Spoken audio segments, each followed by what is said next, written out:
SIR নাম বাদের প্রতিবাদ ৬ মার্চ মেট্রো চ্যানেলে ধর্নায় বসবেন মমতা বন্দ্যোপাধ্যায়।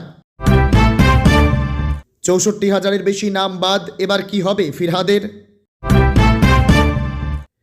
নিহত খামেনেই জ্বলছে পশ্চিম এশিয়া, আজ রাতেই জরুরি বৈঠক ডাকলেন মোদি, নীরবতা নিয়ে প্রশ্ন কংগ্রেসের। মসজিদে লাল পতাকা ওড়ালো ইরান, আয়াতুল্লাহর মৃত্যুতে থমথমে গোটা দেশ, কি বার্তা তেহরানের? সংঘাতে জড়ালো ইসরায়েল ও ইরান, কলকাতার রাজপথে বিক্ষোভে এসইউসিআই। দিদি সুপ্রিম কোর্টে লড়াই করেছিলেন বলেই এখনো এত নাম বিচারাধীন, রচনা। ফাইনাল লিস্টে নেই নাম, কামারহাটিতে বিএলও এর মৃত্যুতে চাঞ্চল্য। ঢালাই মেশিনে হাইটেনশন তারের ছোঁয়ায় ভয়ঙ্কর কাণ্ড, দিনহাটায় বিদ্যুৎপৃষ্ট হয়ে মৃত্যু ৫ শ্রমিকের। শুনানির লাইনে অসুস্থ হয়ে মৃত বৃদ্ধের নাম ভোটার তালিকায়, বাদ পড়ল 2 ছেলে, চাঞ্চল্য হাওড়ায়।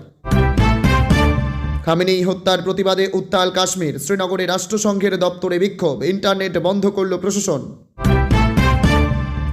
কমিশনের ওপর ভরসা নেই সুপ্রিম কোর্টের, বেছে বেছে নাম বাদ দেওয়া হচ্ছে, বিস্ফোরক অভিষেক। ভবানীপুর ছেড়ে পালাবেন না, ৪৭,০০০ নাম বাদ হতেই মমতাকে ওপেন চ্যালেঞ্জ শুভেন্দুর।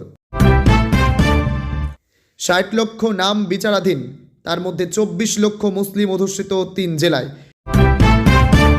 ২ চব্বিশ পরগনায় ১০ লক্ষ পার, অন্যত্র কি ছবি?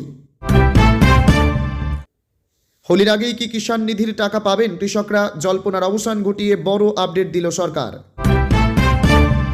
খামেনেইর হত্যার প্রতিবাদ, করাচিতে মার্কিন দূতাবাসে হামলা, গুলিবিদ্ধ হয়ে নিহত ৮। একদিনে ১২০০-র বেশি বোমা পড়েছে ইরানে, প্রতিরক্ষা মন্ত্রী ও সেনাপ্রধানের মৃত্যু স্বীকার করে নিল তেহরান, দিল হুঁশিয়ারিও। ইরানে নিহত আয়াতুল্লাহর মেয়ে, জামাই, নাতিন, বৌমাও। খামেনেই পরিবারের বাকিরা কোথায় এখন? মধ্যপ্রাচ্যের সংঘর্ষ, বিশ্বজুড়ে চলছে অপরিশোধিত তেলের দাম, ব্যারেল প্রতি কোথায় দাঁড়ালো দাম? কতটা প্রভাব পড়বে সেন্সেক্স নিফটিতে? নজর দিল্লির।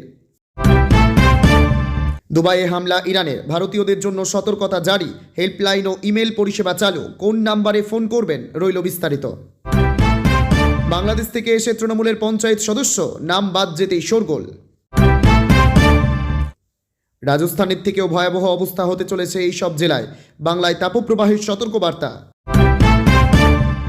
এতক্ষণ শুনছিলেন সংবাদ শিরোনাম, এবার আসছে বিস্তারিত খবরে। ভিডিওটি ভালো লাগলে লাইক করুন এবং আমাদের ইউটিউব চ্যানেলটি সাবস্ক্রাইব করুন।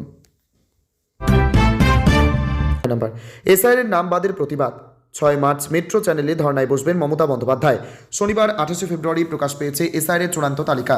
এসআইআর চূড়ান্ত তালিকা প্রকাশের পর থেকেই সংঘাত পৌঁছেছে চরমে। এসআইআর নিয়ে শুরু থেকেই উত্তপ্ত ছিল রাজ্য রাজনীতি। তালিকা প্রকাশের আগে থেকেই ক্রমে চড়ছিল রাজনীতির ভারত। তালিকা প্রকাশের পর ফের যুযুধান তৃণমূল ও বিজেপি দুই পক্ষ।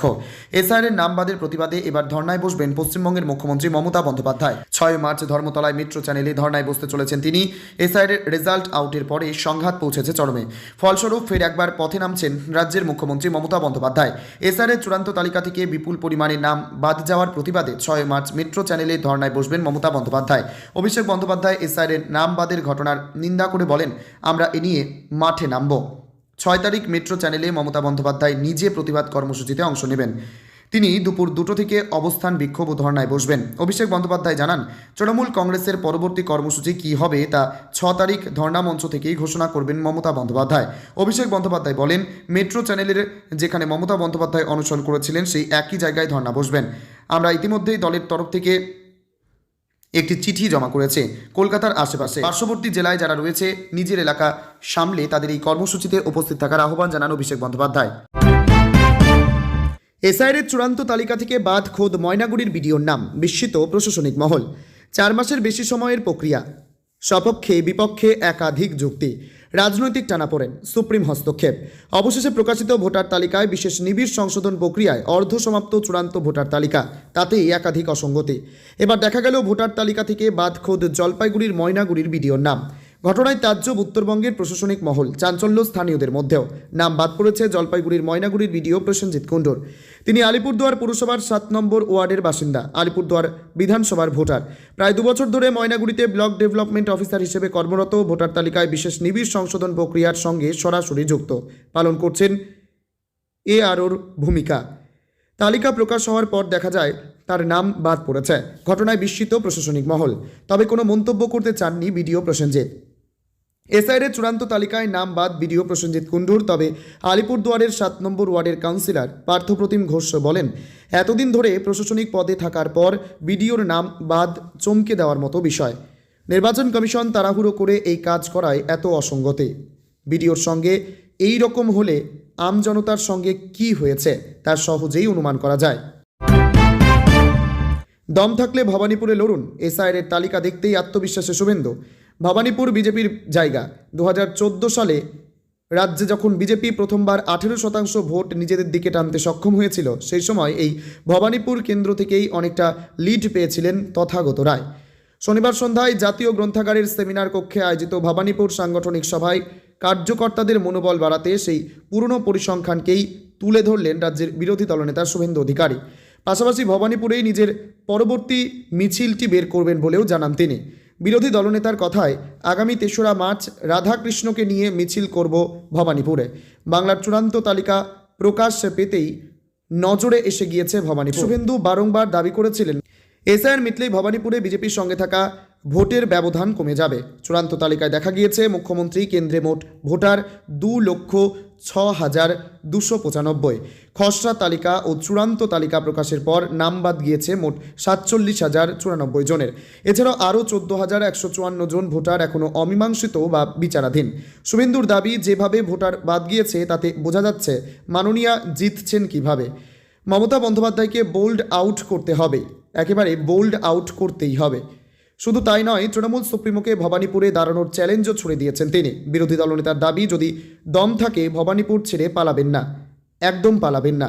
দম থাকে তো ভবানীপুরে লড়বেন, কিন্তু আচমকায় ভবানীপুর নিয়ে চ্যালেঞ্জ কেন? 2011 সাল থেকে এই আসনে দাঁড়াচ্ছেন তৃণমূল সুপ্রিমো। ওই নির্বাচনে প্রথমে এখানে জিতেছিলেন সুব্রত বক্সী, পরে তিনি সরে দাঁড়ালে নির্বাচনে 95,000 ভোটে জয়ী হন মমতা। সেই থেকে টানা 2021 সাল পর্যন্ত মমতার আসন থেকেছে ভবানীপুরে। রাজনৈতিক মতে মমতাকে নতুন করে চ্যালেঞ্জের নেপথ্যে কি তাহলে শুভেন্দুর দাঁড়ানোর জল্পনাই রয়েছে। বিজেপির ঘরে বাইরে অনেকেই বলেছিলেন ভবানীপুরে দাঁড়াতে পারেন তিনি, যদিও তাতে কখনো শিলমোহর দেননি শুভেন্দু। নতুন করে এই চ্যালেঞ্জ যেন সেই জল্পনাকেই বাড়তি উস্কানি দিয়েছে। কেন্দ্রের বড় চমক, মাসে মাসে 5,000 পেনশন। কারা পাবেন জানুন নিয়ম। চাকরি বা রোজগার থাকলে সংসার চলে, কিন্তু বয়স বাড়লে নিয়মিত আয় অনেকেরই বন্ধ হয়ে যায়। তখন অন্যের ওপর নির্ভর না করে নিজের খরচ চালাতে পারাটাই বড় চ্যালেঞ্জ হয়ে দাঁড়ায়। সে কথা মাথায় রেখে কেন্দ্র সরকার চালু করেছে অটল পেনশন যোজনা। এই প্রকল্পে 60 বছর হলেই প্রতি মাসে 1,000 থেকে 5,000 টাকা পর্যন্ত পেনশন পাওয়া যায়। অটল পেনশন যোজনা কি? কেন্দ্রের অটল পেনশন যোজনা প্রকল্পে 18 থেকে 40 বছর বয়সী যে কোনো ভারতীয় নাগরিক নাম নথিভুক্ত করতে পারেন। বিশেষ করে অসংগঠিত ক্ষেত্রে কাজ করা মানুষদের জন্য এই প্রকল্পটি বড় সহায়তা হিসেবে দেখা যাচ্ছে। এই যোজনায় 60 বছর পূর্ণ হলে মাসে 1,000 টাকা, 2,000 টাকা, 3,000 টাকা, 4,000 টাকা বা সর্বোচ্চ 5,000 টাকা পর্যন্ত নিশ্চিত পেনশন পাওয়া যায়। যে অঙ্কের পেনশন চাইবেন সেই অনুযায়ী আগে থেকে নির্দিষ্ট টাকা জমা দিতে হয়। পেনশন নিয়ামক সংস্থার অধীনে থাকা এই প্রকল্প সারা দেশে চালু রয়েছে। এতে গ্যারেন্টিযুক্ত পেনশনের সুবিধা আছে এবং জমা টাকাও সুরক্ষিত থাকে। কম টাকা জমিয়েও ভবিষ্যতে নিয়মিত মাসিক আয় নিশ্চিত করা যায়।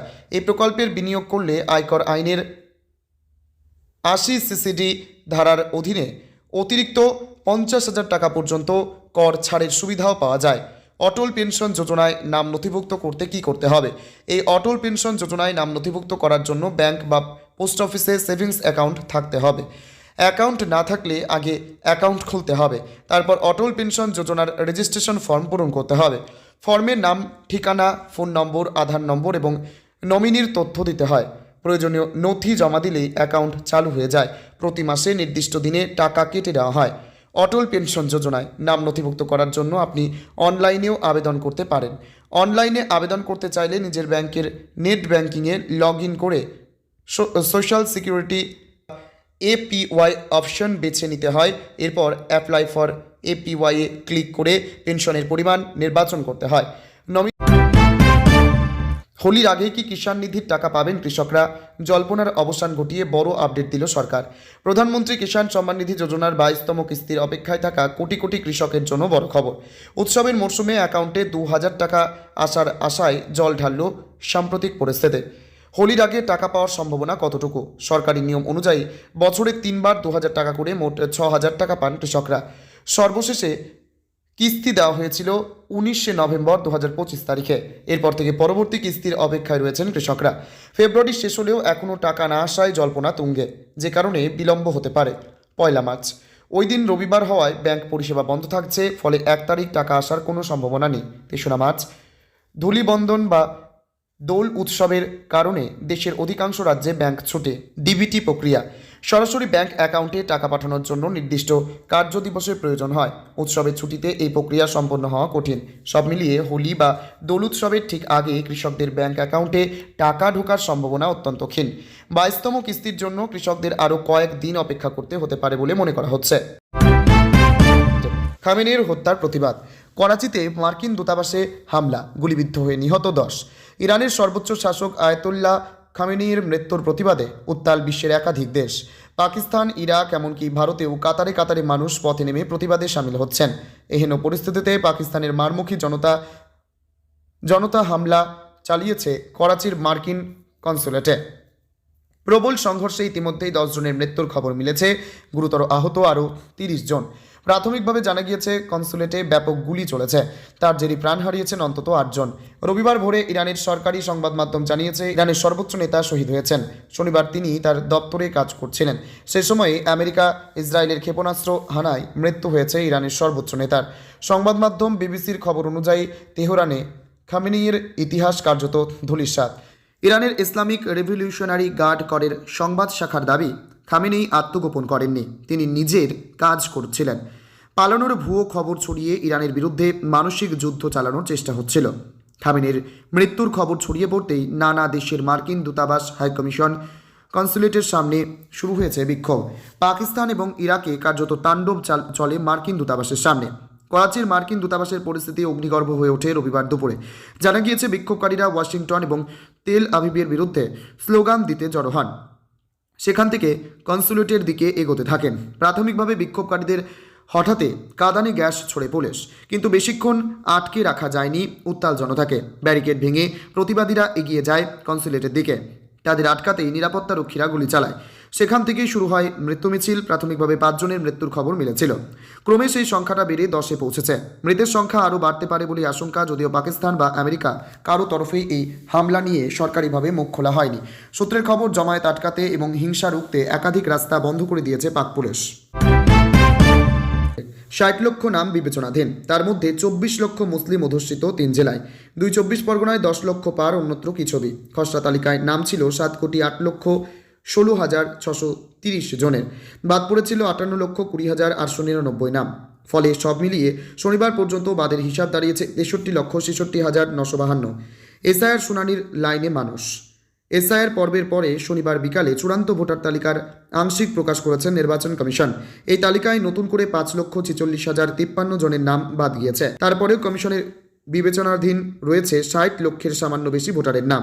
রাতে কমিশন জেলাভিত্তিক তালিকা প্রকাশ করেছে। তাতে দেখা যাচ্ছে এই 60 লক্ষের মধ্যে 24 লক্ষ নাম রয়েছে 3টি জেলায়, মুর্শিদাবাদ, মালদহ এবং উত্তর দিনাজপুর। ঘটনাচক্রে এই 3টি জেলায় সংখ্যালঘু অধ্যুষিত, যে অংশ শাসক দল তৃণমূলের ভোটের অন্যতম ভিত্তি। কমিশনের দেওয়া পরিসংখ্যান অনুযায়ী মুর্শিদাবাদে বিবেচনাধীন রয়েছে 11,01,145 জনের নাম। মালদহের সংখ্যাটা 8,28,127, আর উত্তর দিনাজপুরে 4,80,301।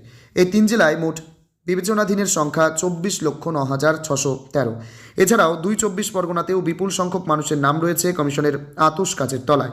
উত্তর 24 পরগনায় বিবেচনাধীন রয়েছে 5,91,252 এবং দক্ষিণ 24 পরগনায় 5,22,042। 24 পরগনার বিবেচনাধীন ভোটার সংখ্যা 11,13,294। অর্থাৎ এই 5টি জেলায় যে পরিমাণ নাম বিবেচনাধীন তালিকায় রয়েছে তা মোট নামের 50% বেশি, যা ভোটের হিসাবের ক্ষেত্রে তাৎপর্যপূর্ণ বলে মনে করছেন অনেকে।